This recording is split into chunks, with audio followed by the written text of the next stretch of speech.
በስመ አብ ወወልድ ወመንፈስ ቅዱስ አሐዱ አምላክ አሜን። ሰላም አምላክ ምሳኹም ይኹን። ክቡራት ኣሕዋትን ሓትን ከመይ ውዒልኩም? ኣነ ሰላም እየ እግዚአብሔር ይመስገን። እሽን ሎማዓንቲ ሒዘልኩም ዝመጻኹ ድማ ቤተ ክርስቲያን ናይ ምስላምና ትርጉም እንታይ እዩ ማለት መናፍቃን ንምንታይ ኢኹም እምነት ይስዕሙ ክብሉና ከለዉ ንሕና ከመይ ዓይነት መልሲ ሒዝና ክንቀርብ ይግባእ ዝብል ሒዘልኩም መጽእ ዘለኹ። ነዚ ቻናል ሓደሽቲ ዝኾንኩም ሰብስክራይብ ብምግባር እተውታት ተኸታተልቲ ዝኾንኩም ድማ ሃናጽ ርእይትኹም ኣይፈልየና ንኹልኹም እናበልኩ ንኣኸብለኩም ሰናይ ጻንሒት።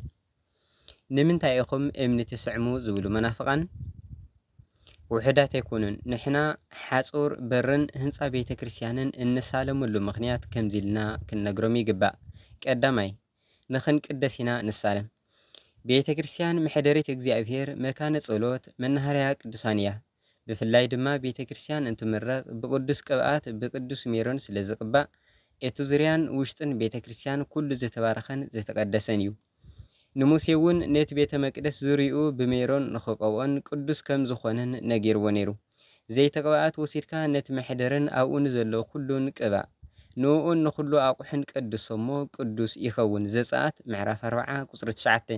ነዚ ዝተቀደሰ ቤተ ክርስቲያን እንትንሳለምን እንትንነኽኦን ንሕና ንፍወስን ንቕደስን ማለት እዩ። ቅዱስ ቅዱሳን ክኸውን ከዓ ቀድሶ ዝተንክዮ ዘበለ ኩሉ ከዓ ይቀደስ። ዘጸአት ምዕራፍ 30 ቁጽሪ 29።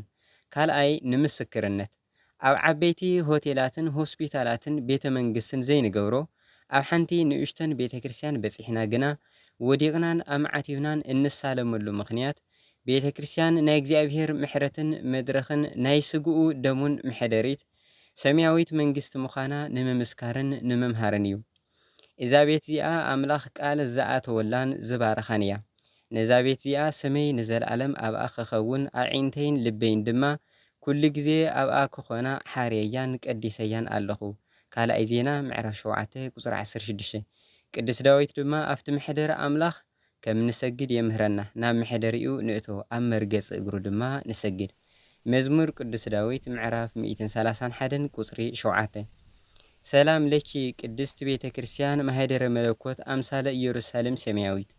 ኣምሳል ሰማያዊት ኢየሩሳሌምን ምሕደሪት መለኮትን ዝኾንኪ ቅድስት ቤተ ክርስቲያን ሰላም ንዓኺ ይኹን ብምባል ንሳለም።